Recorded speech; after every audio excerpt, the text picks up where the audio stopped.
Pues buen día. El día de hoy no puedo conectarme, así que grabé la clase para que ustedes puedan seguir aprendiendo y seguir viendo los temas que corresponden a liturgia. Pero además tuvimos complicaciones la semana pasada y por lo tanto vamos a incluir lo que íbamos a ver la clase pasada en esta sección. Lo vamos a ver de manera un poco más rápida. No vamos a hacer algunas dinámicas que tenía planeadas con ustedes. Pero la idea es que ustedes puedan seguir conociendo la parte litúrgica. El tema que habíamos visto era acerca de las lecturas. Y en específico, habíamos mencionado que había varias lecturas, varios tipos de lecturas al momento de tener culto. Entonces, ahorita les voy a compartir pantalla para que ustedes puedan este, ver el, donde nos quedamos. Y lo que ustedes tienen en su pantalla es justamente esta sección del tipo de lecturas. Habíamos visto que existe la lectura de invocación, lecturas que apoyan al sermón, también lecturas que aportan o que son parte inherente de otros elementos, predicación, lecturas para arrepentimiento y perdón de nuestros pecados. Vamos a desglosar para cuál es cada una. La lectura de invocación, esta sí la habíamos mencionado en la clase pasada, habíamos dicho que es la lectura inicial con la que se menciona la idea que se tiene es que un rey está llamando a su pueblo, vengan, adórenme. Eso es lo que ustedes tienen que tener en mente. El rey los está llamando a adorar. Y el ejemplo perfecto para este tipo de, ¿cómo se llama? De lectura sería el Salmo 117. Alabad a Jehová, naciones todas, pueblos todos, alabadle, porque ha engrandecido su nombre, su misericordia y la fidelidad de Jehová es para siempre. Aleluya. Aquí podemos ver a un emisario del rey, ¿no? Pidiendo a su pueblo, alaben, alaben a todas las naciones.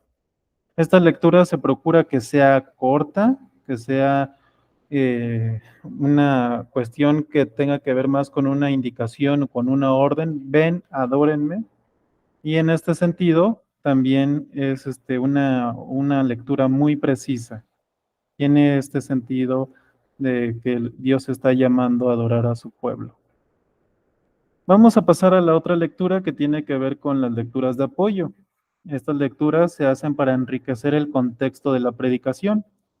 Entonces, recuerden que toda la Biblia es una unidad y algunas otras secciones pueden enriquecer la predicación por medio de su contexto. Y hay varias maneras de hacerlo. Por ejemplo, la lectura paralela, sobre todo en los evangelios se puede ver, donde un mismo hecho se narra de distinta manera, o referencias cruzadas, que un versículo nos lleva a otra sección. También en el Antiguo Testamento nos lleva al Nuevo y el Nuevo al Antiguo, etcétera. También podemos ver que sean de un contexto similar. Esto ayuda mucho en los profetas, cómo es que se relacionaba o los tipos de mensajes de Isaías, de Miqueas, cómo es que se daba en un mismo contexto histórico, inclusive el mismo contexto teológico, ¿no?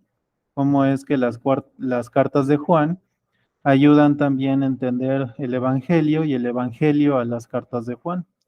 Entonces es muy enriquecedor esto.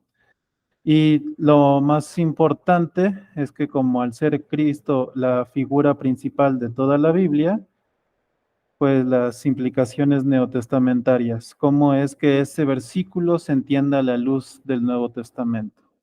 Entonces, estas son lecturas de apoyo que ayudan a enriquecer el contexto de la predicación. Están ligadas a la lectura la lectura base de la predicación. Entonces, un ejemplo de esto sería en el caso del libro de Daniel.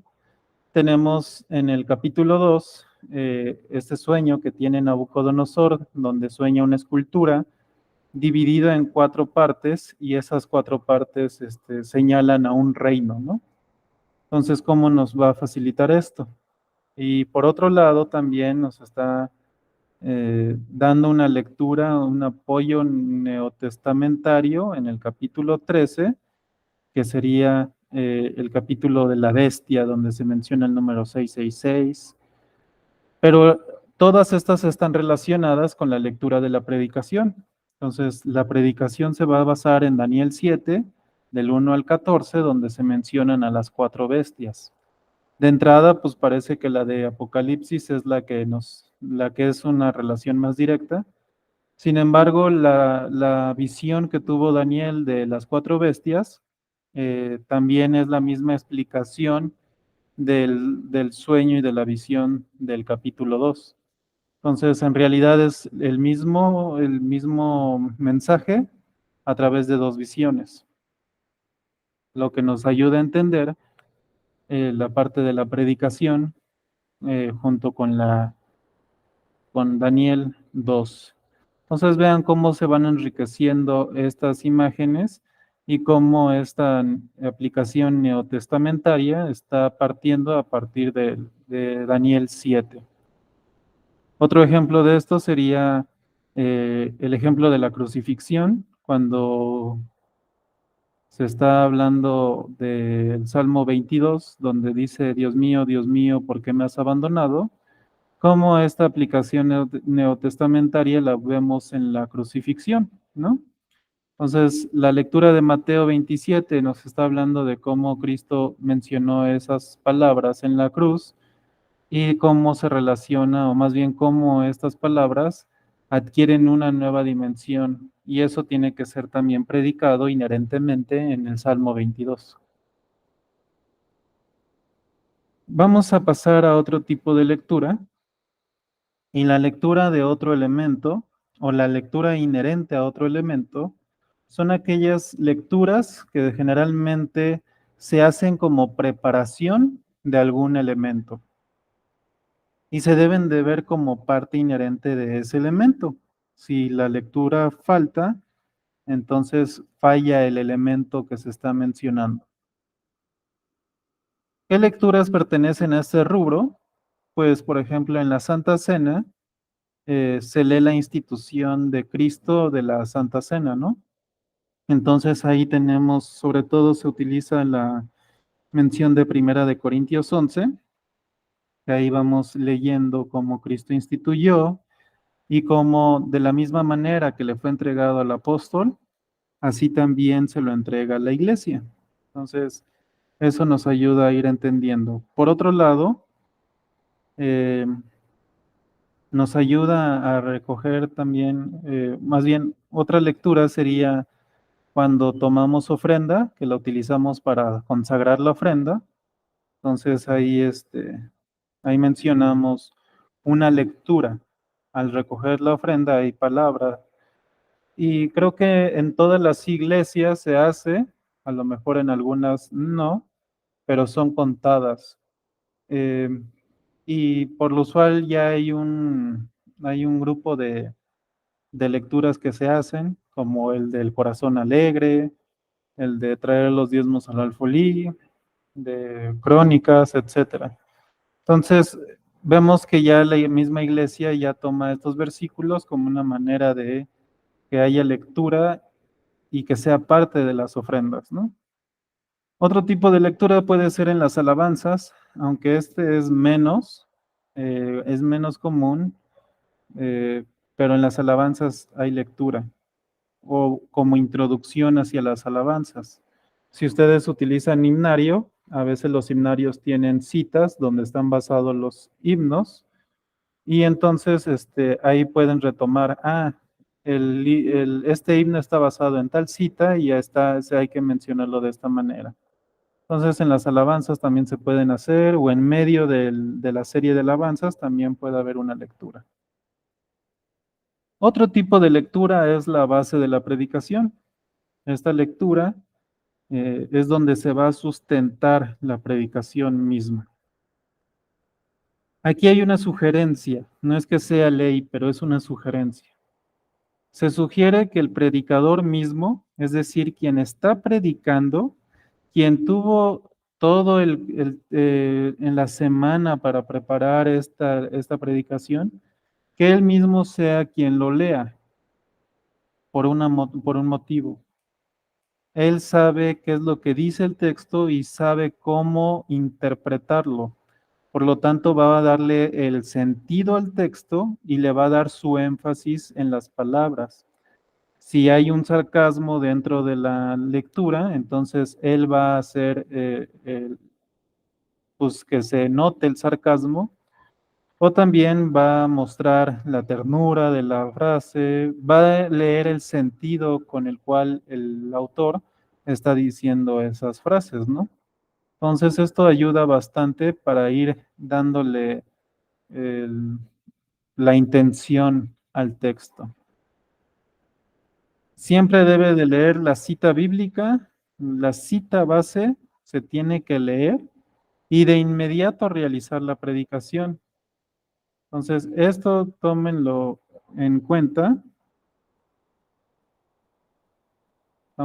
ahí en cuenta, porque a veces se separan y esto es errado. Es equivocado ver la predicación y su lectura desde dos puntos distintos, como si fueran dos elementos distintos. La predicación se va a basar en esta lectura y tienen que ir siempre unidos. A veces también se comete el error de dividir la lectura y a veces las lecturas son muy extensas. Por ejemplo, los profetas, que hay veces que la profecía es de 50 versículos o de 30 versículos. Ahí más bien lo que conviene dividir sería la predicación, no tanto la lectura. Pero en caso de que se requiera que haya una misma unidad y que se predique toda la unidad, entonces que no se divida la lectura, sino que más bien se pongan todos los versículos y que inmediatamente se predique acerca de eso. Cuando vemos que esto sucede, que se tienen como separado, generalmente, y esto es una suposición mía, pero que lo he visto en varias iglesias, generalmente es porque no hay muchas lecturas no hay más lecturas en el orden de culto. Entonces solamente está la de bienvenida o la de invocación, y ya después la otra lectura que se tiene es la de la predicación. Entonces, como es poca, pues la separan de la predicación. Y eso no se tiene que realizar. Para eso tenemos toda la Biblia entera, para que haya varias lecturas de la palabra de Dios. Continuando con la lectura de la predicación, tampoco hay que resumir. Es decir, si se van a leer 30 versículos, vamos a tomar 5, ¿no?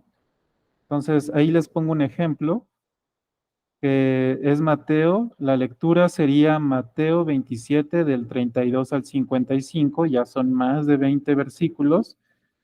Pero como la parte importante es del 40 al 45, solamente pedirle a la iglesia que se lean estos versículos. ¿Cuál es el error aquí? Pues que la iglesia no tiene el contexto realmente acerca de lo que está diciendo toda esa sección. Es más conveniente o es mejor que se lea toda la lectura, en este caso Mateo 27 del 32 al 55, y al momento de que se vaya a predicar, el predicador diga, de todos los versículos que leímos, nos sirven de contexto, pero nos vamos a enfocar en este y en este versículo. Eso sería lo correcto para cuando queremos que la iglesia tenga todo el contexto, pero solamente nos vamos a enfocar en ciertos versículos, no al revés. No reducir la lectura de la palabra para la iglesia, porque se pierde mucha información en la cual está ubicada esos versículos, ¿no? Entonces, esto nos ayuda a entender también cómo se tienen que hacer estas lecturas de predicación. Otra lectura, y esta también es muy importante, tiene que ser la lectura de arrepentimiento y la lectura de perdón. Estas lecturas son dos distintas, tienen la intención de preparar el corazón para escuchar la predicación.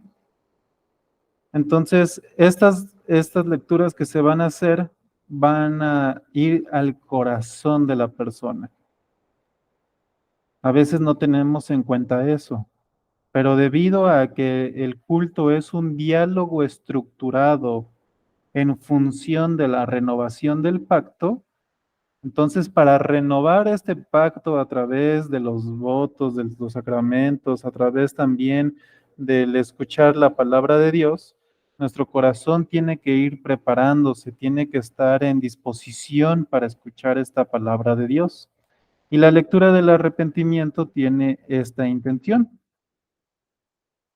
La lectura que busca el arrepentimiento es la que señala nuestra pecaminosidad y nos exhorta hacia arrepentirnos. Entonces vean qué interesante es esta lectura. Busca eh, mostrarnos nuestro pecado, pero además busca que nos arrepintamos. Y hay dos, generalmente, bueno, claramente podemos ver eso, por ejemplo, en Nehemías 8 del 1 al 12. Ahí se va mencionando cómo se nos exhorta a que veamos nuestra pecaminosidad y también puede ser utilizado los 10 mandamientos. En el culto que Calvino ofrecía era muy usual esta lectura de los 10 mandamientos para que la gente reflexionara acerca de lo que ha realizado, de lo que ha hecho, de cuántos pecados. Como dice Pablo, ¿no? Al final de cuentas, la ley es un espejo que nos muestra quiénes somos realmente. Entonces, leer estos pasajes nos ayuda a ver y a confrontar nuestra pecaminosidad. Pero además, la lectura de seguridad de pecado, del perdón de Dios, la lectura que se hace para decir iglesia, ustedes han venido arrepentidos y después la lectura es iglesia, ustedes han recibido el perdón de Dios y ese perdón es seguro en Cristo Jesús. Y se hace después de la confesión de pecados. La intención es leer las promesas de Dios acerca de nuestro perdón, acerca del perdón que hemos recibido por gracia por parte del Espíritu Santo. Y si lo quisiéramos ver ya en puntos y de manera más práctica, cómo se vería en un orden de culto, tendríamos este ejemplo, ¿no? La lectura de arrepentimiento, o sea, ya vimos que hay una lectura, por ejemplo, de invocación, hay una oración, hay algunos cantos, y después vendría esta lectura de arrepentimiento, que es la de Segunda de Crónicas 7 del 2 al 15, y si mi pueblo se humillara, y si me buscara, y etcétera, etcétera. Entonces, esta lectura nos está llamando al arrepentimiento y después se da unos minutos para que podamos confesar nuestros pecados. Y en esa confesión de pecados, la intención es que la iglesia personalmente tenga este desahogo, esta limpieza de su corazón. Y al estar en esta función de primero una lectura, luego la oración y luego otra lectura, va a facilitar o va a ayudar en el sentido de que nos están exhortando y también nos están dando la oportunidad de ir y arrepentirnos, ¿no? De ir y confesar nuestros pecados. Eh, Nunca me voy a cansar de decir, esta oración de pecados es sumamente útil para la santidad de la iglesia. Nunca la menosprecien y si no la tienen en sus cultos, procuren ponerla en medida de sus posibilidades o promuevan que se ponga esta confesión de pecados. ¿Qué vendría después de esta oración? Pues la lectura que tiene que ver con la seguridad del perdón. Y en este caso podemos ver Mateo 6, del 5 al 15, y ahí vemos cómo Dios ofrece este perdón. Esta es la oración del Padre Nuestro, pero ya después dice el final, ¿no? Del Padre Nuestro, así como perdonas tú, Dios te perdonará tus ofensas, tus pecados. Entonces vean lo interesante de las lecturas. No nos damos cuenta de la riqueza que tenemos al momento de leer. No solamente basta con conocer qué tipo de lecturas hay, sino también los modos en los que las realizamos o las podemos realizar. Si algo se nos culpa a los presbiterianos, es que nuestros cultos son muy fríos, ¿no? Muy repetitivos. Y esto puede enriquecer bastante a la hora de hacer culto. Entonces, vean los modos que existen para la lectura. Entonces, el culto no solamente importa el tipo de lectura que debemos realizar, sino también la manera en cómo se tiene que hacer. Y también nos va a decir que el modo de leer tiene implicaciones al momento de que nosotros estamos haciendo esta lectura, tiene implicaciones de colectividad, es decir, cómo es que la iglesia se identifica al leer ese pasaje como un colectivo, como un pueblo, como un todo, o también de singularidad. ¿A qué nos estamos refiriendo con eso? Pues que una persona sea la que dirija o en este caso la que guíe, ¿no?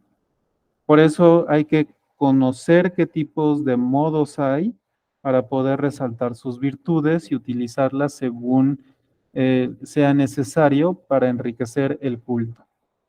Entonces, la manera individual, la manera de lectura individual nos se está señalando que este modo es cuando una sola persona realiza la lectura. Entonces, ¿qué ventajas tiene? Pues que hay claridad, o debería de haber claridad, se debe de entender lo que está leyendo. Eh, a veces no pasa porque en ocasiones las personas no muestran el sentido del texto o no saben leer muy bien en público o les da pena, pero en teoría la ventaja de este tipo de lecturas es que se escuche, que haya claridad en lo que se va diciendo. Pero además de esto funciona como una guía en la lectura. El hecho de que se haga de manera individual no significa que la iglesia, que la congregación esté sentada eh, sin leer, ¿no? Implica este tipo de lecturas que están teniendo en sus Biblias, en sus manos abiertas y que están leyendo y acompañando con su vista al que está guiando esta lectura. Entonces, por eso se menciona que este modo de lectura es una guía, porque los está guiando a través de la lectura de una manera individual. ¿Cuándo se debe de usar? Pues cuando lo que importa o el punto más importante es que la congregación entienda lo que se está mencionando o sea confrontada con lo que se está leyendo. Y hay dos ejemplos que nos ayudarían bastante a entender esto, que sería la invocación, la lectura de invocación. Pueblo mío, vengan y adórenme. Ahí no nos ayudaría mucho la lectura, por ejemplo, colectiva, porque la idea es que un heraldo del rey, una persona enviada por Dios, está haciendo esta convocación. Ustedes vengan y adórenme. Otro tipo de lectura sería el llamado al arrepentimiento, donde la intención es que sean confrontados con su pecado y que puedan escuchar el mensaje y que sean confrontados realmente, ¿no? Entonces, ahí la lectura individual funciona bastante bien y es utilizada justamente para exhortar y para confrontar a los hermanos. Entonces, otro modo de leer es el modo alternado. Este modo se menciona, es un modo en el que se alternan dos o más voces los versículos. Entonces tú lees uno, tú lees otro, etcétera, ¿no? Y esto puede ser, hay como cuatro maneras que son las más comunes. y puede empezar el director del culto, el que está dirigiendo, con el primer versículo, el segundo versículo responde toda la congregación y al final se reúnen todos los elementos, ¿no? Entonces, ahí puede ser una manera de realizarlo. Se alternan uno y uno. Otra manera de alternar es hombres y mujeres. Un sexo empieza y el otro responde. El tercero es elegir a dos personas y entre ellas que se alternen.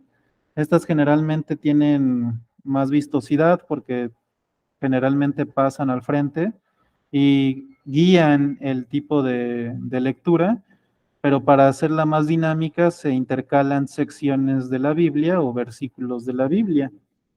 Y otra que es menos común, pero se ven, por ejemplo, en eventos donde están todos juntos, como Navidad o Semana Santa, hay veces en que los niños dirigen una parte y los adultos contestan otra sección, ¿no?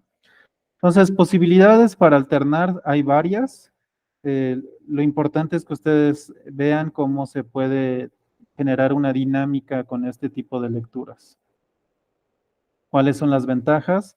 Pues que hay una identificación con la congregación. Yo soy uno más del pueblo de Dios. Y sobre todo cuando son textos extensos que ya incluyen más de 20 versículos, este tipo de lecturas hacen más amenas y dinámicas las lecturas, ¿no? Entonces, esto lo tenemos que considerar, pero hay una desventaja y esto es muy importante que la conozcan. Al momento en el que se divide versículo por versículo, se divide tanto el texto que pierde sentido la narración. Entonces, al principio vamos leyendo que el rey David estaba en no sé dónde y al final ya no sabemos ni qué pasó, ni qué fue lo que sucedió, porque nos distraemos en qué versículo estaba, a quién le tocaba, y es más fácil que nos perdamos el motivo de la narración en este tipo de dinámicas alternadas. Entonces, esta es una desventaja, ténganla en cuenta porque hay poca claridad cuando se lee de esta manera.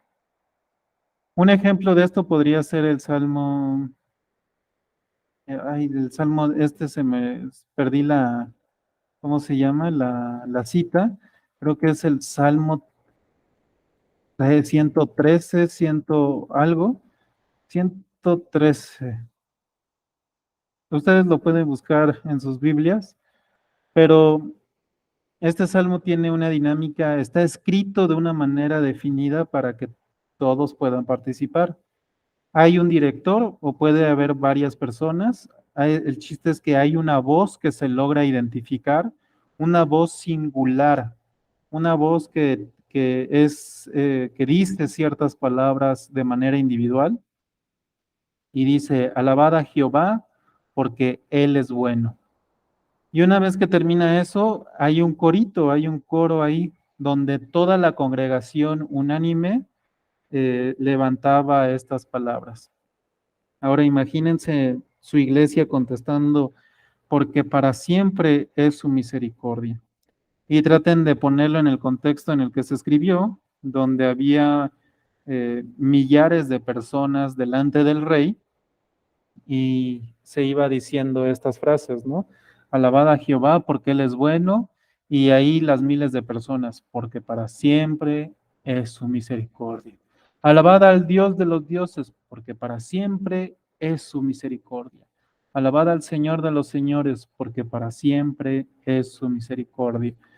Y este salmo es muy largo, pero es muy interesante ver la dinámica colectiva, porque habla acerca de los actos que realizaron con Moisés, de cómo estuvieron en el desierto, cómo Dios los fue librando, cómo los llevó a la tierra prometida, y en medio de todas esas tragedias y pasajes difíciles, porque para siempre es su misericordia, porque para siempre es su misericordia. Y este es el más enfático donde podemos ver cómo la colectividad nos identifica, ¿no? Y es muy bonito ver la manera en cómo se utilizan las voces singulares y las voces colectivas. Este es un gran ejemplo de cómo hacer dinámicas las lecturas. Otro tipo de modo tiene que ver con las lecturas al unísono. Pues como va diciendo su nombre, son lecturas en las que todos los asistentes leen a una sola voz. Es decir, todos los que estén presentes leen la misma sección de la Biblia.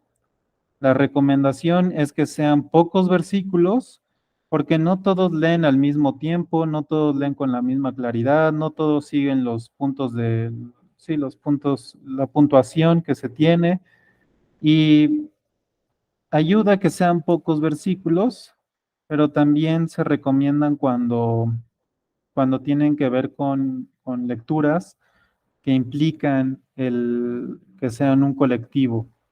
Son sumamente útiles cuando son para mostrar la identidad cristiana y que cómo están unidos en la sangre de Cristo. Entonces, ahí hay una ventaja, que es la que se entienden como una comunidad, que se entienden en una unidad y todo el pueblo se identifica con las palabras que se están diciendo. La desventaja, como ya hemos mencionado, pues es que se entiende muy poco de este tipo de lecturas. Una, una, ¿cómo se llama? Un modo más tiene que ver con las voces y son distintas voces que buscan transmitir el sentido que el autor estaba buscando o que estaba dándole al texto cuando lo hizo. Entonces aquí vamos a escuchar varias voces. ¿Qué es lo que requiere este tipo de lecturas? Pues que haya una hermenéutica previa, que haya preparación y ensayo para que se pueda dar esta dinámica. No es común este tipo de lecturas justamente por esta preparación. Pero en eventos especiales, por ejemplo, en una acción de gracias o en algún aniversario, este tipo de lecturas son muy bellas.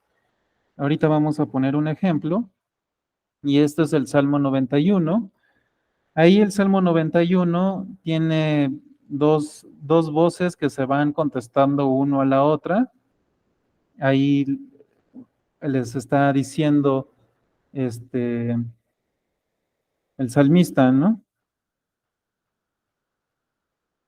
Y se van contestando, y al final aparece la voz de Dios.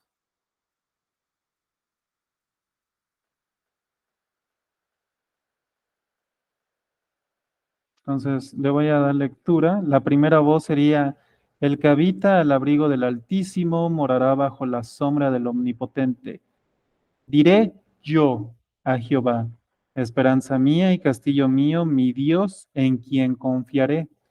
Y otra voz, otra persona le contesta. Vean cómo el versículo 2 empieza con diré yo, y el versículo 3 dice, Él te librará del lazo del cazador, de la peste destructora. Y así va esta idea de que se van contestando uno al otro. Son dos voces, y al final aquí aparece Jehová en el versículo 14 y dice, por cuanto en mí ha puesto su amor, yo también lo libraré. Le pondré en alto por cuanto le ha conocido mi nombre, me invocará y yo le responderé, con él estaré yo en la angustia, lo libraré y le glorificaré, lo saciaré de larga vida y le mostraré mi salvación.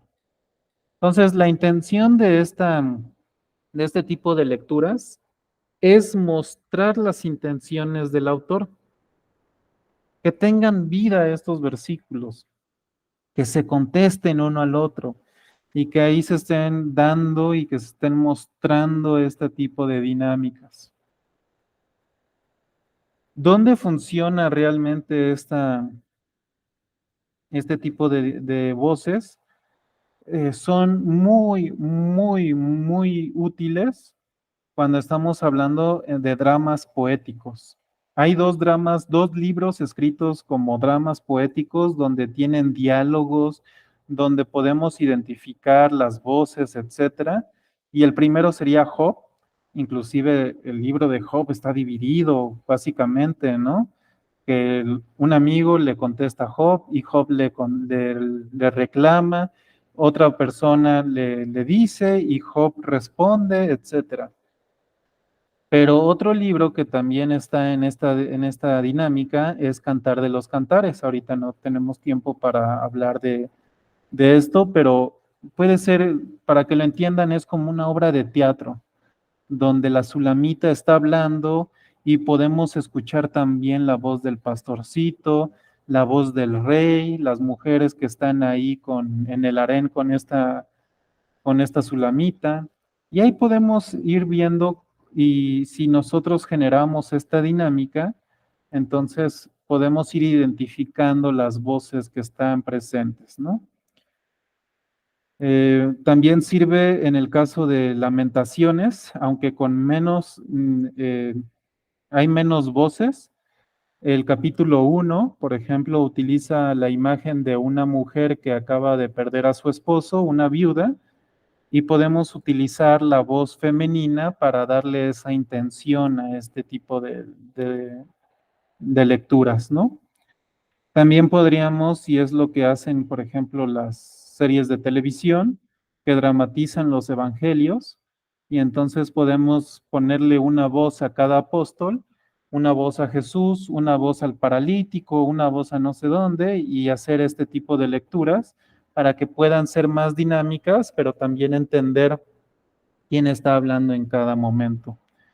Hacer viva la palabra de Dios, que se manifieste el sentido artístico que está presente en los libros, es la gran ventaja de este tipo de lecturas que es a voces. Entonces, este es pero un gran recurso, hermanos, pero requiere preparación, requiere hermenéutica y también requiere ensayos. Entonces, cuando tengan alguna actividad, cuando tengan alguna presentación que se pueda hacer, ahí pueden utilizar este tipo de lecturas. Y sin hacer o tener mucho, nada más requiere ensayo y hermenéutica, ¿no? Entonces, esto ayuda bastante para darle vida a la lectura que hacemos de la palabra de Dios. Esta sección tiene que ver con lo que no les pude contar o lo que no pudimos terminar la clase del martes pasado. Lamentablemente, aquí donde vivo, llovió de manera muy fuerte, que no tuvimos luz por bastante tiempo, entonces pues ya no pude terminar. Pero esto sería lo correspondiente a la clase pasada y para que no les falte a ustedes ese conocimiento, se las grabo de esta manera. Y ahora vamos a ver lo que corresponde a la clase de esta fecha y que tiene que ver con el elemento de la oración. Aquí vamos a dividir esta lección en dos partes. Vamos a ver primero el elemento de la oración y luego vamos a ir respondiendo a algunas observaciones de liturgia que tienen que ver con cosas, por ejemplo, de aniversarios, de bodas, de 15 años, etcétera. Cosas que van a estar presentes en su ministerio y que tienen que saber cómo resolver para poder tener el elemento teológico de estos eventos. Entonces, vamos rápido para que podamos ver la oración. Y recordar entonces, vamos a empezar otra vez desde un resumen. El culto es un diálogo estructurado en función de la renovación del pacto. Entonces, es un diálogo estructurado en función de la renovación de un pacto. Esto es importante, sobre todo al hablar de bodas, porque qué es lo que está pasando en una boda? Y en esta diapositiva estamos viendo lo que habíamos mencionado de cómo se da el diálogo en el culto. Aquí está la invocación, que es de Dios para la iglesia, que generalmente ejemplificamos a Dios en los cielos y la iglesia en la tierra, entonces es de arriba hacia abajo. La oración que es del pueblo para Dios y viene de abajo hacia arriba. La lectura bíblica donde Dios habla a su pueblo y vamos contestando de esta manera, ¿no? Vemos que Dios habla a través de su palabra y nosotros contestamos con oraciones, con cantos, con ofrendas y cada parte de este culto está predispuesta por Dios, pero también está diseñada para santificar a su iglesia. Entonces, ninguna puede ser quitada y también hay que ver íntegramente todo el culto.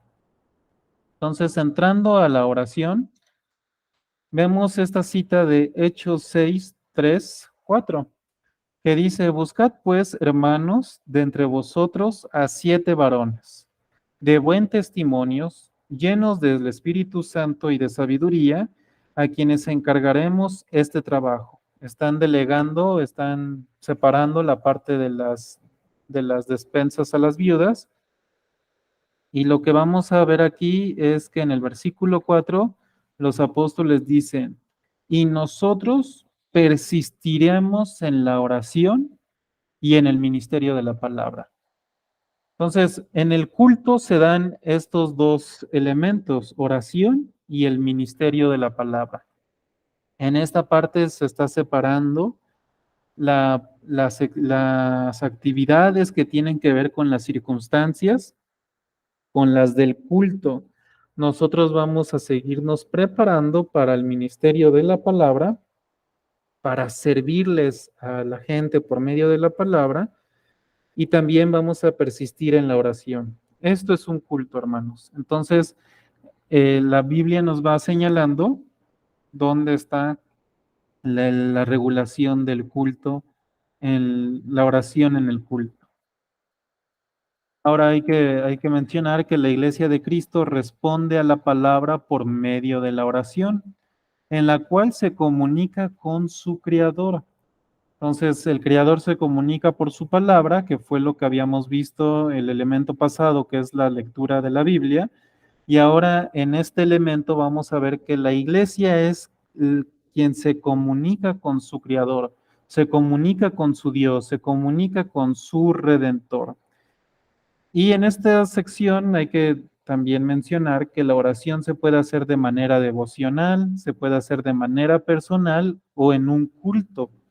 Nos vamos a enfocar obviamente en la cuestión del culto, qué tipos de oraciones existen, pero no dejamos de lado la oración devocional que tiene que ver con que ustedes tengan un momento para orar y para estudiar la palabra de Dios, y también la oración personal cuando están en una angustia, o también, por ejemplo, lo que sucede con Nehemías, que en un momento se presenta con el rey y dice que él oró.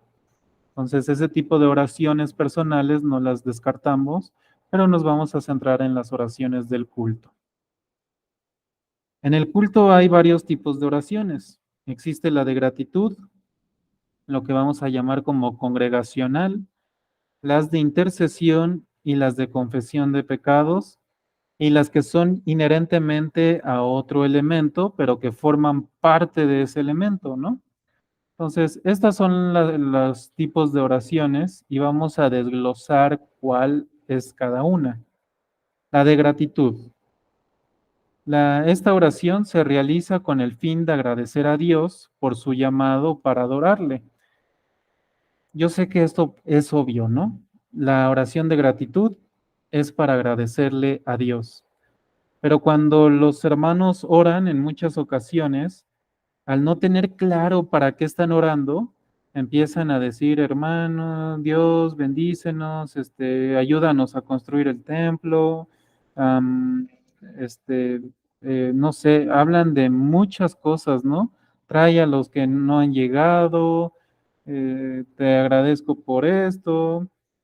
A mí me tocó escuchar a una hermana que se le pidió que orara por las ofrendas, oró por muchísimas cosas, se tardó mucho en esa oración, este, Inclusive le pidió a Dios para que le diera una casa, pero nunca oró por la consagración de las ofrendas, nunca dijo, estas ofrendas te las dedicamos a ti. Entonces, les pongo este ejemplo para que nosotros entendamos que lo que damos por sentado, algunas personas no lo tienen claro, ¿no? Entonces, si en algún momento les toca explicar qué acciones se hacen en el culto, pues enfaticen que las oraciones en el culto tienen un propósito definido. Y en este caso, la oración de gratitud tiene el propósito de agradecerle a Dios. En este caso, la gratitud tiene que ver con el que tú me has llamado a adorarte. Y generalmente se coloca después del llamado a la adoración inicial o la lectura de invocación. Entonces está esta frase o estos versículos donde dicen, el rey les pide, les llama que le adoren y en consecuencia la iglesia ora hacia él para agradecerle por adorar, por este llamado que se le hace a la adoración. ¿Cómo podemos manifestar esto? Gracias, Padre, porque estamos aquí en este culto, porque tú nos has traído. Gracias, Padre, porque nos permites estudiar tu palabra. Gracias porque nos permites, etcétera, ¿no? Entonces, al final es una gratitud porque por lo que estamos haciendo aquí. Entonces, vean cómo tiene sentido esta parte de la gratitud. No solamente se utiliza después del, del, del llamado a la adoración o a la invocación, sino que también este tipo de oraciones son muy comunes en algunos eventos especiales. Por ejemplo, en los aniversarios, te agradecemos Dios porque tú nos has permitido cumplir un año más de labores. También se hablan de bodas, ¿no? Gracias Dios por casarnos y también en las bendiciones que Dios ha derramado. Puede ser por una estructura como un templo, por algún evento, por alguna situación en específico. Pero la idea de agradecer es que la persona que va a orar está agradeciéndole a Dios por alguna bendición o por alguna situación que Dios mismo ha permitido. Otra, otro tipo de oración son las oraciones de intercesión.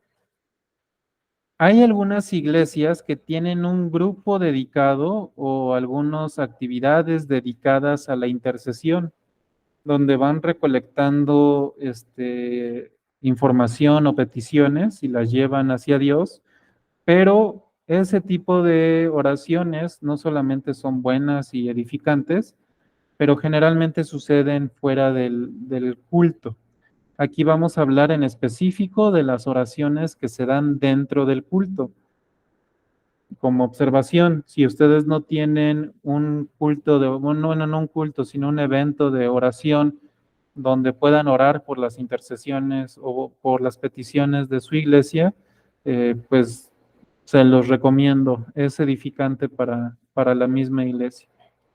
Entonces, en este caso, la intercesión en el culto se hace por un ministro o por un miembro de la iglesia y generalmente se toman peticiones y situaciones de la congregación para llevarlas delante de Dios. Entonces, esto se le pide a la iglesia. Se toman en ocasiones peticiones o gratitudes para ser más específicos en esta oración. Entonces puede ser una oración general, Dios, yo intercedo por esta gente que está aquí, o también hermanos que tienen alguna petición, sí, mi esposo se enfermó o etcétera, ok, vamos a orar por esta situación. Y este tipo de oraciones conviene cuando son congregaciones pequeñas. Ya estamos hablando de cuando son 50 personas en el culto, 60, pues ya hay que reconsiderar la dinámica de preguntarle a la gente si tiene alguna petición. porque además de que se hace extenso, pues muchas personas nada más repiten o toman este momento para hablar y desahogarse y no piden nada en muchas ocasiones. Entonces hay que considerarlo. Es imposible en iglesias ya más grandes, porque no se puede estar, ahí lo que conviene es hacer un grupo de oración y mandar todas las peticiones para allá, ¿no? Entonces, este tipo de oraciones son en contextos muy específicos de cada iglesia. Ok. Otro tipo de oraciones tienen que ver con el arrepentimiento. El arrepentimiento, o esta oración de arrepentimiento, sucede o se da después de una exhortación de la palabra a este arrepentimiento y también eh, se hace para confesar los pecados, la confesión de pecados, ¿no? Esta oración ya la habíamos tratado cuando vimos la palabra, cuando habíamos hablado justamente de la exhortación al arrepentimiento, donde leíamos un pasaje, pero aquí específicamente estamos hablando de la oración. Entonces, esta oración busca la confesión de pecados. Una observación de este tema. No todas las personas saben confesar sus pecados. Algunas personas consideran que son todos los que han cometido y por eso no les da tiempo para los 3 o 5 minutos que se les da para confesar sus pecados. También creen que nada más es un gracias por arrepentir, gracias por darme la fe o etcétera, pero hay que también enseñarles a que este tipo de oraciones las tienen que realizar todos los días y que en el culto son estas oraciones para en general, pero también en muchas ocasiones si tienen un pecado en específico. Entonces, esto ayuda bastante. Hay que mencionar que para muchos es el único momento para confesar sus pecados en la semana. Entonces, esta oración es fundamental, fundamental para que la santidad de la iglesia persevere, para que como comunidad de los santos estemos recapacitando en el arrepentimiento y que nosotros somos pecadores delante de Dios, pecadores redimidos, pero al final de cuentas pecadores que estamos cometiendo todavía faltas delante de nuestro Dios. Hay iglesias en estos momentos que no quieren tocar el tema del pecado porque, se vayan a ofender, se nos vayan a ir. Y este tipo de oraciones confrontan y promueven la santidad de la misma iglesia. Entonces, yo tengo la experiencia de que esta oración, cuando yo llegué a esta iglesia, no se realizaba, nunca se había puesto en el culto y yo fui motivando a que se fuera dando esta oración y ahora la hacemos cada 8 días y al principio incomodó. Pero ¿por qué ponen ahí arrepentimiento? ¿Por qué? Y ya después fueron viendo pasajes bíblicos que hablaban acerca de esto y se empezaron a ver frutos, ¿no? De que los iban confrontando, de que se sentían incómodos cuando estaban teniendo actitudes o pecados que no deberían de tener, etcétera. Entonces, este tipo de oraciones son bastante enriquecedoras para la iglesia porque promueven la santidad de la iglesia. Entonces recuerden que solamente los arrepentidos van a estar en la presencia de Dios, ¿no? Entonces también es un buen momento para evangelizar. Si ven que la oportunidad está presente, es también buen momento para dar el evangelio ahí. Dentro de esta oración de arrepentimiento, poco a poco se va a ir dando esta santidad, va a ir promoviendo un entorno de santidad. Y esto lo podemos ver, por ejemplo, en Esdras 9, que habla acerca de que ellos han pecado, de que se arrepienten. Y en el capítulo 10 empezamos a ver las consecuencias de estas oraciones, ¿no? Estas son ejemplos, pero supongo que Esdras oraba constantemente confesando los pecados de su pueblo. Y también Nehemías hace lo propio en el capítulo 1, confesando los pecados de su pueblo. Estos por poner ejemplos, pero todo el ministerio de Cristo podemos entenderlo desde esta perspectiva de que Él era el representante que solicitaba el perdón de sus hijos, ¿no? Entonces, el arrepentimiento es una oración muy importante que les va a ayudar a ustedes. En el caso de que pertenezcan a otro elemento, la oración puede hacerse como parte de otros elementos, es inherente a ellos, les pertenece a esos elementos. Y también prepara los corazones para realizar este elemento o el otro elemento con gozo. Entonces vamos a poner unos ejemplos para ver a qué nos referimos. Y vemos, por ejemplo, que recogemos la ofrenda. Cuando se va a recoger la ofrenda, oramos para consagrarla a Dios, para decir este dinero es separado de su uso y solamente va a tener el propósito de que se utilice para la obra de Dios. También en la Santa Cena oramos para consagrar los elementos. Inclusive aquí en México es muy enfática esta oración. Se dice, bendito Dios, estos elementos que tenemos aquí presentes, los consagramos de su uso común para su uso simbólico. Y casi todos los pastores que yo he visto que ofrecen este tipo de sacramento y que hacen este tipo de oraciones, lo hacen con la idea de que nos distanciemos de la Iglesia Católica, porque recuerden que la Iglesia Católica eh, tiene la idea de la transubstanciación, donde el pan se convierte en el cuerpo de Cristo y el vino en la sangre.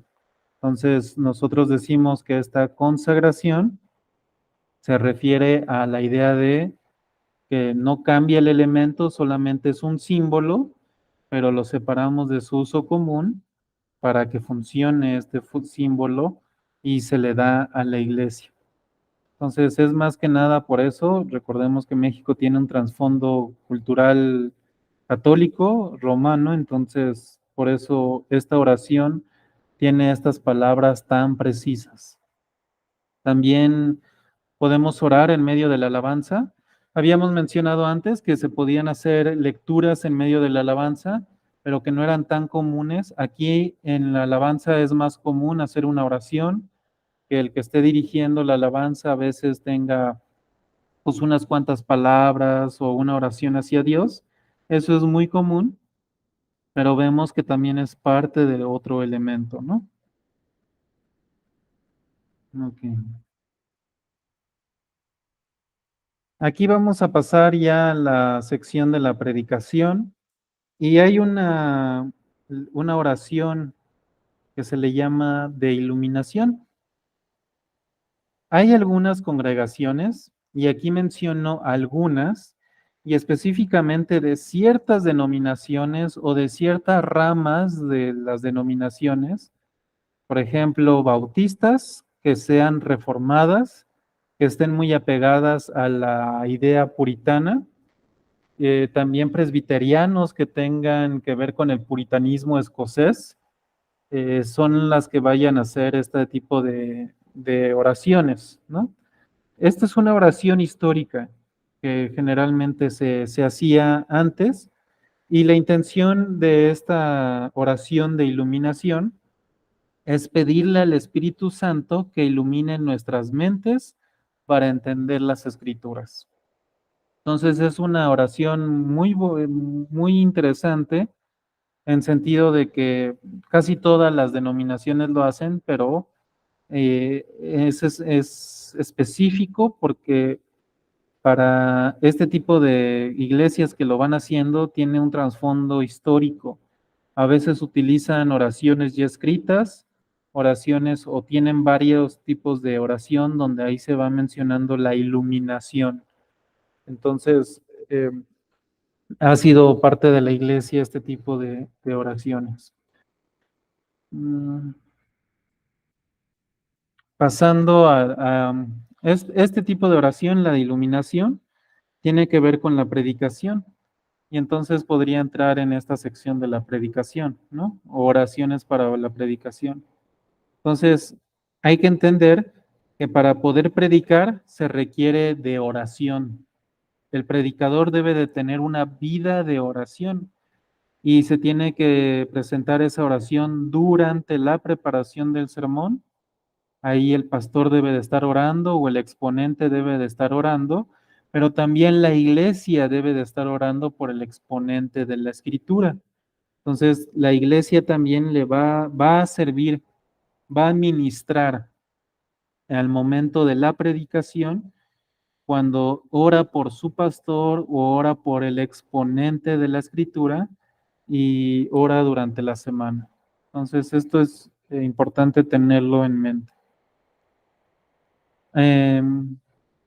Hay varias maneras de hacer esta oración para la predicación. No hay una regla estricta, pero por ejemplo, eh, la condición es que cuando se predique haya oración, que esté presente la oración. Algunos pastores hacen previo a la predicación esta oración y su intención de hacerlo previamente es pedir la ayuda del Espíritu Santo para que nos guíe. Entonces, esa es su intención. Espíritu Santo, guíame, dame las palabras, ayuda también a la congregación para que puedan entender. Y esta tiene que ver con una lectura previa. Hay algunos pastores, son realmente pocos, que hacen o que le piden a alguien que haga esta lectura, esta oración, le piden a algún miembro de la iglesia para que haga esta oración, pero son realmente pocos. Y después podemos hacer una oración posterior de manera personal. Esta es la que yo hago. Primero predico y después oro. Forma parte de mi esquema. Entonces, esto no es una regla, pero eso es lo que yo hago. Lo incorporo a la parte de la exposición, la oración. Entonces, ¿para qué hago la oración al final? Para que el Espíritu Santo guíe en la aplicación de este conocimiento, para que la fe, que es conocimientos, confianza y certeza, el Espíritu Santo vaya reafirmando, que vayan confiando y que tengan certezas en la palabra de Dios. Entonces, este es el motivo. Cualquiera de los dos está bien, lo importante es que haya oración en la predicación. Si se hace previamente es para pedir la ayuda del Espíritu Santo y si se hace posteriormente, pues no hay ningún problema, ¿no? Continuando a otro tipo de oración, vamos a ver la oración de la bendición y esta oración es la última. Esto generalmente va hasta el final del culto, de la liturgia, y ahí esta oración es donde se ora por la santidad de la iglesia y su protección. Y es acompañada por la bendición pastoral. Vamos a ver después qué es la bendición pastoral, pero ahí está presente en la liturgia que cuando se da la bendición hacia la iglesia, también está la oración presente. Ahora vamos a ver los modos de orar. De la misma manera que vimos modos de leer, ahora vamos a ver modos de orar. Esto con el fin de que ustedes los conozcan y aprovechen sus beneficios en cada una de ellas. La primera es la oración personal, una oración que se hace en silencio. Y aquí es cuando la congregación tiene un momento con Dios para estar en comunión individual y en silencio con Él. Este tipo de oraciones se utilizan, por ejemplo, en la oración del arrepentimiento, ¿no? Entonces, se les da unos minutos a los hermanos para que reflexionen en sus pecados, para que vean lo que han hecho, para que los confiesen, para que vayan delante de Dios, para que estén en un momento con Dios. Entonces, para esto sirve este tipo de oraciones personales. Y a veces también es utilizada este tipo de oración. En algunas iglesias le llaman preludio, que se toca una pieza musical, pero también la intención es que ellos oren y que estén en presencia de Dios para que puedan irse concentrando a la hora del culto. Entonces, este tipo de oraciones se hacen en silencio, se hacen para estar en contacto con Dios, para decir, bueno, Dios, aquí estoy, tú me has llamado, etcétera. Entonces, este tipo de oraciones son muy útiles para este tipo de situaciones, pero no funcionan en todas. Entonces, la personal y en silencio este, se hace para cuando se quiere tener un momento de intimidad con Dios.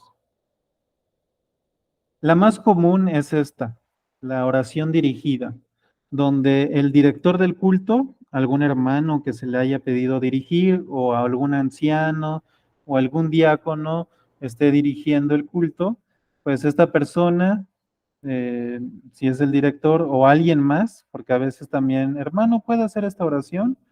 Ahí es cuando se encarga la oración, ¿no? Cuando se le pide a alguien más y su intención es dirigirse a Dios en nombre de toda la iglesia. Entonces, dirigimos esta oración hacia Dios, pero con el propósito de que toda la iglesia esté representada en esta oración. Aquí podemos ver que la oración de intercesión es idónea para el modo de oración dirigido, donde las personas llevan sus peticiones y donde una persona se dirige a Dios intercediendo por los demás. Y también la predicación, puede esta oración que vimos hace rato, pues es una oración dirigida por parte del pastor o por alguna otra persona que vaya a predicar. Entonces, esta es la oración más común, el modo de orar dirigido. También podemos hacer una oración unida y es cuando aquí es cuando toda la congregación ora de manera unida. Generalmente esto se hace en voz alta y pues parte de su naturaleza es que no se logre distinguir el mensaje, ¿no? Entonces, aunque haya una persona que esté gritando o que tenga micrófono, pues generalmente no se logra distinguir mucho de lo que está diciendo. Eh, ¿Cuál es su ventaja? Proveer un sentimiento de que son un solo cuerpo, de que son un cuerpo unido también. Entonces empiezan a orar y toda la comunidad, toda la iglesia ora en voz alta al mismo tiempo. Entonces su desventaja es que no se pueden escuchar, pero les da este sentimiento de unidad. Aquí la iglesia pentecostés creo que es el mejor representante de este tipo de oraciones, sin embargo, en muchas localidades podemos encontrar de este tipo de oraciones unidas. Eh, la iglesia presbiteriana no promueve este tipo de oración porque al ser en voz alta y al hacer ruido, pues genera un desorden, ¿no? O eso es lo que se entiende, que es que al ver muchas voces hay un desorden y pues no es muy afín en general de la idea reformada y presbiteriana del culto. Entonces, por eso en muchas ocasiones no se fomenta. Pero, pues lo podemos ver, a lo mejor no en los cultos, pero sí en otros lugares o en otros eventos. Ahora vamos a ver algo que tiene que ver con las participaciones especiales. No tengo espacio o no voy a darle otro espacio a este tipo de actividades, entonces por eso lo traté de condensar en este video. Al ser un video y no tener retroalimentación, pues iba a permitir que tiempo permitiera y la dinámica permitiera para colocar aquí este tipo de eventos. A veces surgen dudas y eso es lo que quiero contestar en este momento. Vamos a ver que hay una distinción, ¿no? Entre culto y lo que es un evento. Y aquí la iglesia debe de identificar un culto y lo tiene que distinguir de un evento de acción de gracias. Entonces, veamos cómo se va dando esto. Un culto tiene un propósito y un evento de acción de gracias tiene otro propósito, aunque parezcan lo mismo. Eh, ¿Qué es lo que los va a distinguir? Pues el motivo y el propósito de cada uno de ellos. Y por ende, sus elementos. Entonces vamos a ir viendo cómo vamos a ir distinguiendo esto. Entonces, recuerden la definición del culto. El culto es un diálogo con Dios estructurado en función de la renovación del pacto. Lo que estamos buscando, el motivo y el propósito del culto, sería la renovación del pacto. Entonces, esto nos va a ayudar a identificar eh, cuál sería un evento de acción de gracias u otro tipo de evento. Entonces, un culto es un diálogo, ¿no?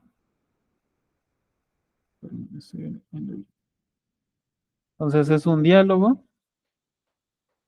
Y también las acciones de gracias usan símbolos y también utilizan algunos elementos para agradecerle a Dios. Elementos como la oración, como la lectura, etcétera. Entonces vamos a ir identificándolos y distinguiéndolos. Vamos a hablar de las bodas. Entonces, la boda no tiene el propósito de renovar el pacto. Una boda, en un sentido estricto, lo que busca establecer y entablar es un pacto. ¿Entre quiénes? Entre los esposos, ¿no?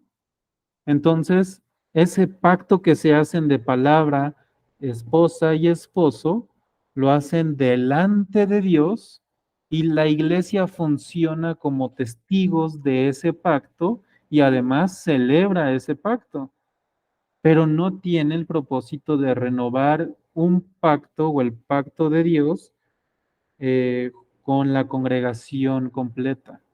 Entonces, técnicamente, una boda no sería un culto. Obviamente, parece culto, tiene elementos de culto, pero sería más bien una acción de gracias porque se puede establecer uno de estos, ¿cómo se llama? De este pacto que están haciendo entre el esposo y la esposa. Hay que mencionar que la boda toma ciertos elementos de un culto y esto tiene que ver con la lectura, ¿no? Por ejemplo, en las bodas siempre leemos y en específico están estas secciones de y se unirán y serán una sola carne. También se ora por la nueva pareja de esposos para que sean una sola carne y se ora para que ellos puedan seguir adorando a Dios, ¿no? Pidiéndole. También hay alabanzas, pero las alabanzas más bien en un sentido de renovación de pacto es para agradecerle a Dios por esta unión y también señalar a veces el motivo o el significado del matrimonio. También se toma la predicación. La predicación sería la parte más, más notoria o más parecida a la de un culto, porque la predicación va a ir explicándole a los novios qué es. La predicación le explica a los novios qué es el matrimonio. Entonces, vean cómo aquí no tiene la idea de renovar pacto, no hay una confesión de pecados, no hay ofrendas, entonces no hay estos elementos que comúnmente vemos en el culto.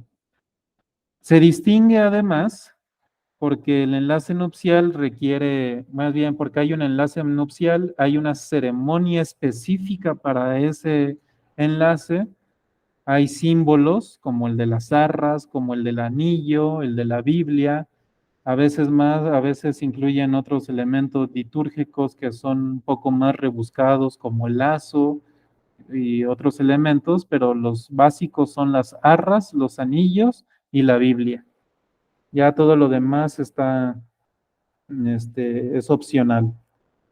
Eh, y en este sentido, lo importante es que nosotros veamos el propósito por el cual se hace la boda, que es formar un compromiso de esposo y esposa. Esto también funciona, por ejemplo, con los 15 años. Los 15 años son una acción de gracias a Dios. ¿Por qué? Pues porque cumplió 15 años la señorita. Y tiene ciertos aspectos simbólicos y, y tiene, por ejemplo, la oración que es simbólica. Se ora por la muchachita, también se le predica y esa predicación tiene que ver más con cómo es que tiene que obedecer a la palabra de Dios y darle gracias a Dios por su vida. Y estas son cuestiones simbólicas. Pero además hay que mencionar que esto no es regulativo. Esto es una cuestión más bien, es una celebración cultural. No sé si en Latinoamérica, pero por ejemplo en Europa no se hacen 15 años. En África no se hacen 15 años. En Estados Unidos creo que se hacen sus dulce 16, que tiene que ver más con una fiesta, pero también tiene trasfondos de una asimilación cultural. Entonces, en realidad, no es una cuestión que si se celebra bien, sino también, o sea, en realidad es una acción de gracias que se hace por estas edades.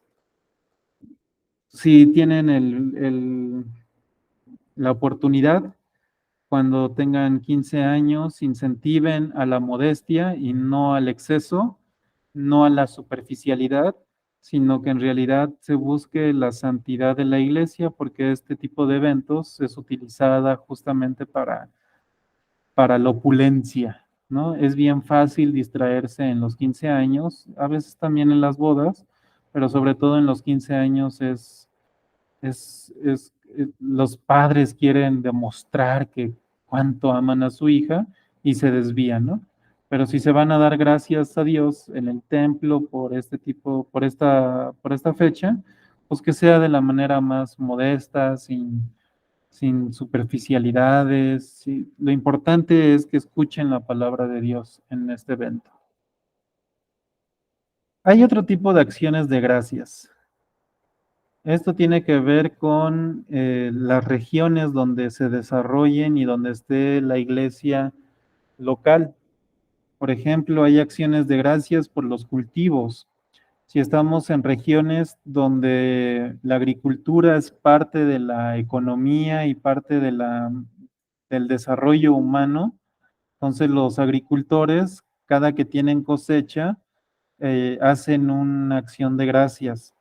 Entonces, esto es común dentro de las culturas agrícolas y también lo vemos, por ejemplo, en el Antiguo Testamento, que Dios pide que se hagan una fiesta donde lleven sus cultos, sus cultivos al templo, ¿no?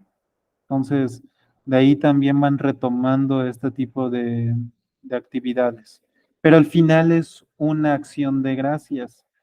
Ahí no van a estar todos los elementos implícitos de la renovación del pacto, sino que va a haber solamente aquellos que exalten el agradecimiento a Dios. También podemos ver acciones de gracias por el año nuevo, gracias Dios porque nos permitiste llegar a este año, a veces también Navidad, etcétera. Entonces, esto contémplenlo.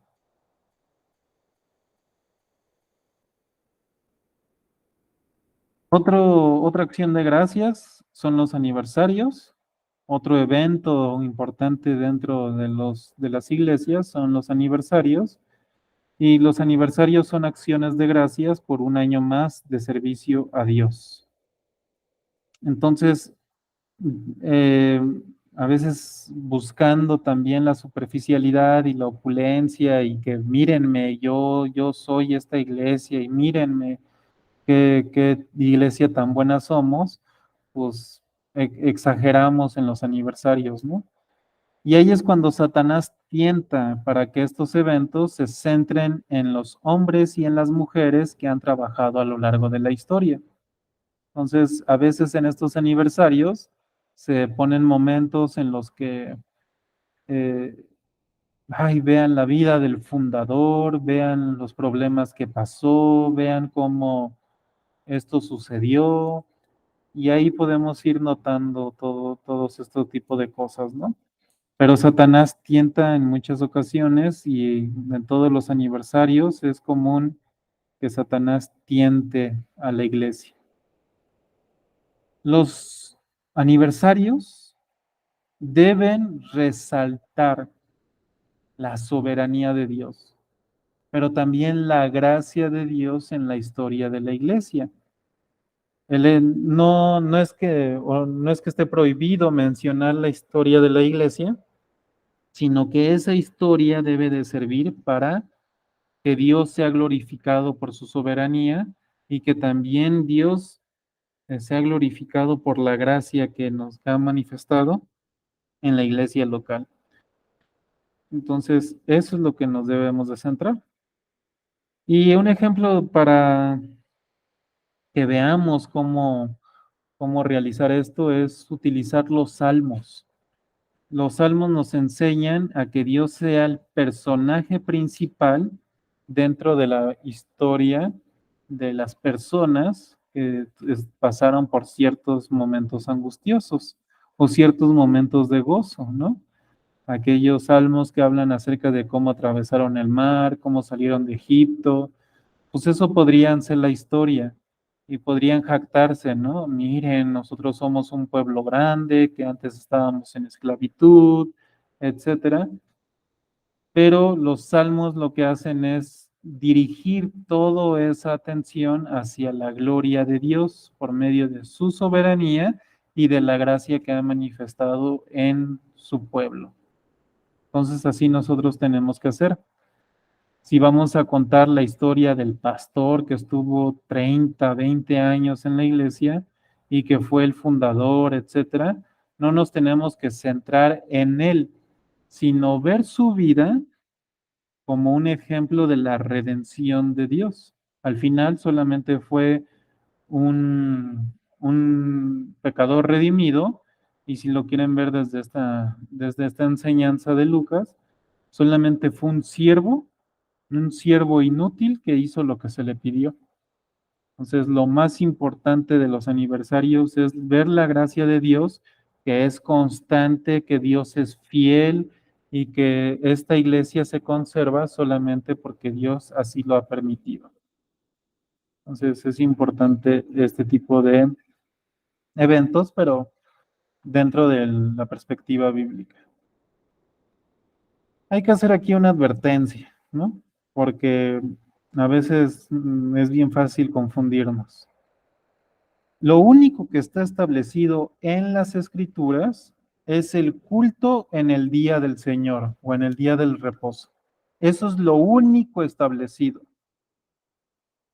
Hay cultos extra que culturalmente hacemos, que tienen que ver con dónde estamos situados y que también por tradición de la misma iglesia se hacen, como es el culto de Navidad y de Semana Santa, y estos cultos que se hacen para recordar la gracia de Dios, para recordar su sacrificio, para recordar cómo Cristo vino, etcétera. Estos cultos que a veces son tan emblemáticos, no están establecidos en la escritura. No hay un pasaje que diga, hay que celebrar un 24 de diciembre y, y ahí está bien definido, ¿no? No hay, tampoco lo podemos inferir. Ni siquiera se sabe cuándo nació nuestro Señor, ¿no? Entonces, Eso tengámoslo en cuenta para que nosotros podamos ver estas actividades a la luz de la Biblia y tener en cuenta que esto, si no se celebran, si no hacemos, si no tenemos cultos de Navidad o de Semana Santa, esto no es pecado, hermanos. No es pecado. Lo que está establecido en las Escrituras es el culto en el día del Señor. Y eso creo que es lo más importante que nosotros debemos de reconocer, que lo establecido por Dios es el culto en el día del Señor. En este sentido, la misma advertencia va en los términos de calendarios, ¿no? Hay que tener en cuenta que hay días que celebran la cultura, como el Día de las Madres, los cumpleaños, la independencia, en febrero que es el Día del Amor, etcétera. Estas fechas no determinan los temas de la predicación ni las actividades de la iglesia. Y esto lo menciono porque hubo un momento en la historia de la iglesia mexicana, del presbiteriana, donde la manera en cómo se escogían las predicaciones era, enero que es, pues empezamos el año, pues vamos a ver algunas predicaciones para que le echen ganas a lo largo del año. Febrero, febrero es el mes del amor y de la amistad, pues vamos a predicar acerca de que se tienen que amar y cómo es importante los amigos y vamos a seleccionar estos pasajes como es mejor un amigo en tiempo de pruebas que un hermano no sé qué y cosas así de este estilo, ¿no? Septiembre, pues vamos a hablar de la libertad, pero pues la independencia de Israel pues, es muy distinta a la nuestra, entonces vamos a hablar de la libertad en Cristo, ¿no? Entonces, muchas iglesias iban escogiendo sus calendarios de esta manera y al final no tiene nada que ver con lo que Dios ha pedido, con la manera en la que se debe de predicar la escritura, ¿no? Entonces, este tipo de situaciones donde los calendarios son los que importan o la cultura define lo que vas a predicar y cómo vas a tratar a las escrituras, que la cultura te defina qué pasajes son los que debes de maltratar para predicar según el mensaje que está en el medio o que está en México, pues eso ya habla acerca de nuestra perspectiva del Evangelio, ¿no? Entonces no caigamos en estos errores. eh, entonces, ¿qué hacemos con ellos, no? No los prediquemos, no los utilicemos, pero tampoco caigamos en la parte dogmática, en la parte tan rígida de no hay que celebrarlos, eso no se puede. Por ejemplo, los testigos de Jehová para decir que no se deben de celebrar cumpleaños, es que no lo ha establecido la Biblia, pero tampoco en ningún pasaje de la Biblia o ningún personaje se le celebra su cumpleaños, ¿no? Entonces, si Dios y Jehová hubiera querido que se celebraran cumpleaños, lo hubiera puesto en algún momento de de su palabra, ¿no? Entonces, lo que nosotros tomamos aquí como consejo y como guía es que tenemos 6 días para celebrar, recordar o conmemorar todos estos eventos. 6 días donde podemos recordar la independencia, un día donde podamos ver a la madre o al padre, a los abuelos, pero lo importante es que en el día del Señor, en el día domingo, no debemos tener, no debemos observar, no debemos hacer nada que oscurezca la gloria de Dios. Nada, nada puede ser conmemorado en ese momento para que le quite la gloria a Dios, nada. Entonces eso es sumamente importante de notarlo porque es bien fácil deslizarnos, es bien fácil caer. Algo que nosotros tenemos como reformados es, ay, vamos a hablar de Lutero, vamos a hablar de Juan Calvino en el culto, y hablamos de estos personajes, pero de la palabra de Dios no. Entonces ya estamos oscureciendo el mismo evangelio con aquellos que decían que no lo oscurezcamos, ¿no? Entonces ahí caemos en este pecado. Eh, Ahora vamos a hablar un poco de las participaciones. Vamos a ir hablando, hacer ciertas preguntas. Ahorita van a ir entendiendo por qué participaciones.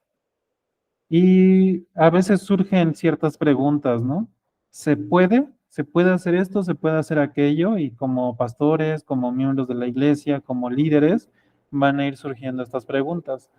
Por ejemplo, ¿se puede hacer una obra de teatro en el culto? Pues eso no está determinado en la escritura y no está determinado como un elemento que renueve el pacto. Entonces, dentro del culto no se puede incluir una obra de teatro. Para eso tenemos 6 días donde lo podemos realizar, ¿no? Pero a la hora del culto, en el momento donde la iglesia se reúna para renovar su pacto en este diálogo que hacemos con Dios, no, no se puede, no es correcto.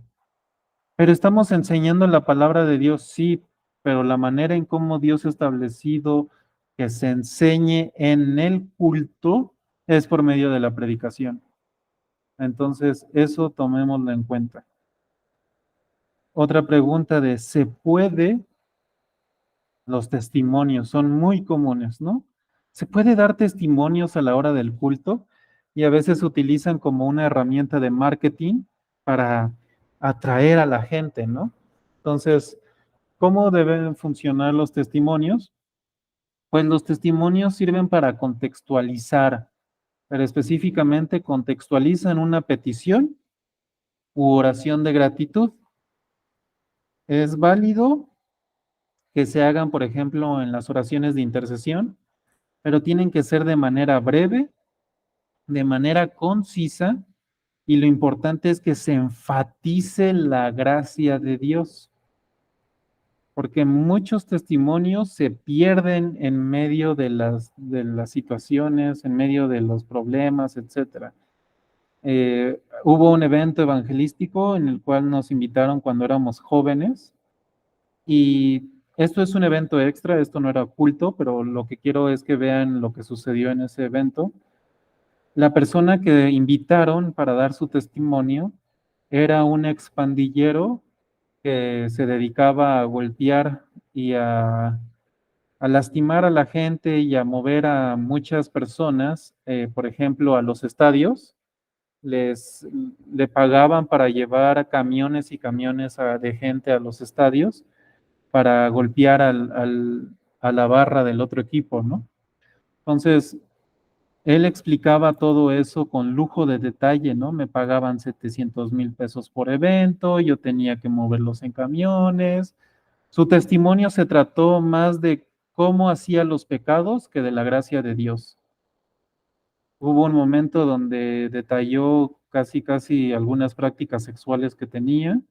No llegó a detalles íntimos, pero sí hablaba de cómo las conseguía las muchachas, etcétera. Y bueno, ¿para qué me enseñas cómo pecar? ¿No? Entonces, enséñame dónde está la gracia de Dios. Y aunque no caigamos en esos excesos, es bien fácil desviarse, ¿no? Ay, es que fíjense que yo estaba enfermo y en el hospital de no sé qué, me encontré al fulanito de no sé dónde. Y al final lo que quería decir es que Dios puso a todas las personas para que le ayudaran, pero fueron tantos detalles que se consumió todo su tiempo que al final dijo, y Dios me ayudó, ¿no? Pues eso es lo importante, no nos importa lo que es, cómo por tantas cosas que pasaste. Para eso están los momentos de la visita, para eso están los momentos fuera del culto, donde ahí puedes, hermanos, vean cómo Dios me ayudó y conocen a no sé quién, pero ahora a la hora del culto lo importante es la gracia de Dios y que sea de manera breve. En general, si los pueden evitar, mejor. A la hora del culto, evítenlos. Pero si hay un momento específico donde la gente necesite desahogarse, concédanles unos minutos. Sobre todo después de tragedias muy fuertes. A nosotros nos pasó que un terremoto tumbó nuestro templo y entonces en el momento de intercesión se abría para un espacio un poco más amplio y se le daba un par de minutos a la gente, ¿no? Después del COVID hubo varios momentos o varios testimonios dentro de culto donde personas venían saliendo de terapias intensivas, de hospitalizaciones largas, para que vinieran y hermanos, me pasó esto, estuve tanto tiempo aquí y a lo que vengo es a darle gracias a Dios. Cuídense, pero sobre todo confíen en la soberanía de Dios. Ese testimonio te sirve para contextualizar la gratitud o la petición, ¿no? Pero no nos vamos a enfocar en los detalles de los testimonios. Entonces, hay que escuchar a esa gente, pero hay modos y momentos fuera del culto para hacerlo, ¿no? Ahí están las visitas pastorales o las visitas entre hermanos, etcétera. ¿Qué hacemos cuando se tienen tantos testimonios? Pues hacer un evento extra, hacer un evento especialmente dedicado a la oración y a los testimonios, donde cada testimonio tenga palabra de Dios, donde cada testimonio tenga un mensaje, eh, unos textos que salgan de la palabra de Dios. Entonces, eso se puede hacer, ahí se puede colocar como un evento evangelístico y ahí funcionan mejor los testimonios, hay más tiempo y todas las actividades están para generar esas dinámicas. Entonces, eso es lo que sucede con los testimonios. ¿Qué podemos poner adornos de Navidad? La pregunta es, ¿son bíblicos? ¿La Biblia establece que los pongamos? Y por otro lado, ¿distraen del Evangelio? Entonces, aquí hay este, pues algunas respuestas que ustedes pueden dar, ¿no? Una pregunta yo creo que más importante es, si los adornos de Navidad no se ponen, ¿hay problemas? En muchas iglesias de México, si tienen la costumbre de poner adornos de Navidad en diciembre. Y cuando no se ponen en el templo, cuando no se ponen en el lugar donde va a ser el culto, generan un problema. Por eso esta pregunta es más importante. Si hay problemas porque se trata de quitar la, la costumbre o la tradición de poner estos adornos, si hay problemas, discusiones, chismes, porque no se puso el arbolito de Navidad en este año, entonces hay un problema mucho más grande que solamente poner un árbol. Estamos hablando de costumbres idolátricas que se tienen que erradicar. Hay también cosas que se tienen que ir explicando y que tenemos que poner nuestra atención en la enseñanza ahí. Y tenemos que también ir mostrando la importancia del culto. Entonces, ¿cómo es que el culto no está siguiendo a la cultura, sino a la palabra de Dios? Entonces, eso es realmente lo importante. Tenemos el beneficio, por así decirlo, que cuando hay problemas por este tipo de cosas, en realidad nos están señalando que el problema es más profundo y más fuerte, ¿no? Entonces, hay que enseñar todo el consejo de Dios, pero también para que nosotros conozcamos. Hay algunas prácticas que no puse. Cada región va a tener sus situaciones específicas, sus ministerios van a tener que responder a otro tipo de preguntas y entonces la manera en cómo les voy a ayudar o cómo van a ser ayudados por el Espíritu Santo es que todo aquello que oscurezca la gloria del Evangelio y que distraiga de Cristo y además ponga la identidad de la iglesia en otro lugar, eso se llama idolatría. Cualquier cosa que busque sustituir la atención de Dios en el culto, eso debe de ser considerado idolatría. Obviamente la idolatría es un concepto más amplio donde se busca sustituir a Dios en las relaciones personales, en las relaciones individuales, o en la relación individual más bien, en la manera en cómo nos relacionamos con el trabajo, en cómo vemos el mundo, etcétera. Pero en este caso que estamos hablando de culto, todo aquello que oscurezca el evangelio y distraiga de Cristo debe de ser quitado por ser considerado idolatría. Entonces, esto tengámoslo en cuenta para poder regular el culto. En este sentido, lo que nos va a ayudar es someter todo en el culto al principio regulativo. Todo. Cuando ustedes vayan a su iglesia y empiecen a ver, ¿esto está establecido o no está establecido? ¿Por qué se está poniendo aquí? Entonces van a ir encontrando la manera en cómo se va a ir situando, ¿no? La palabra de Dios. ¿Se está enseñando la palabra de Dios? ¿Este elemento funciona para enseñar la palabra? ¿Nos ayuda a entender algo de Cristo?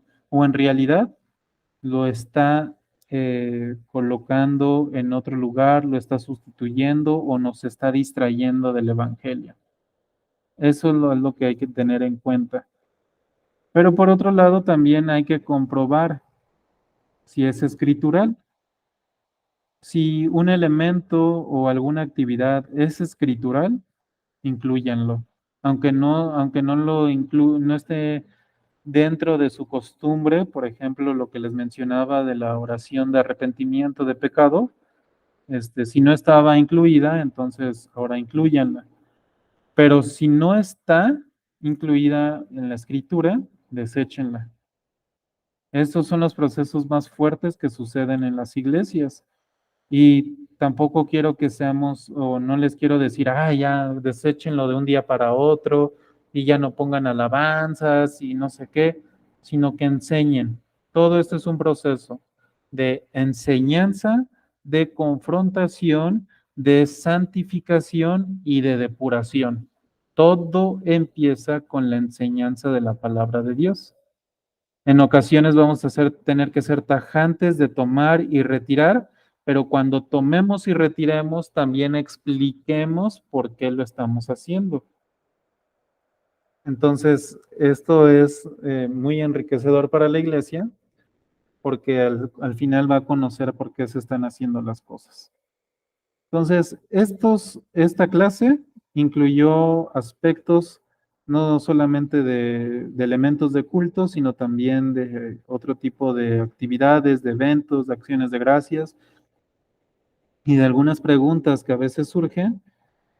Al final de cuentas, lo que queremos es que los cultos sean cada vez más escriturales para glorificar a nuestro Señor Jesucristo y a la Trinidad en todo lo que hacemos. Contémplenlo en sus cultos y si pueden ayudar en algo, si pueden promover alguna cosa que no se esté haciendo y que crean que es escritural, háganlo. Va a ser de beneficio para todos los demás.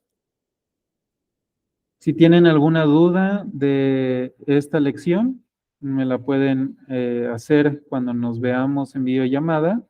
Y también les voy a pedir que me comenten si pudieron escuchar esta lección.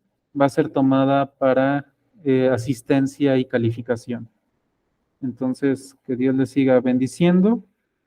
Vamos a ver otros elementos que tienen que ver con la predicación en la siguiente clase y con esto concluimos. Que Dios les siga cuidando y que sean de bendición para sus iglesias locales.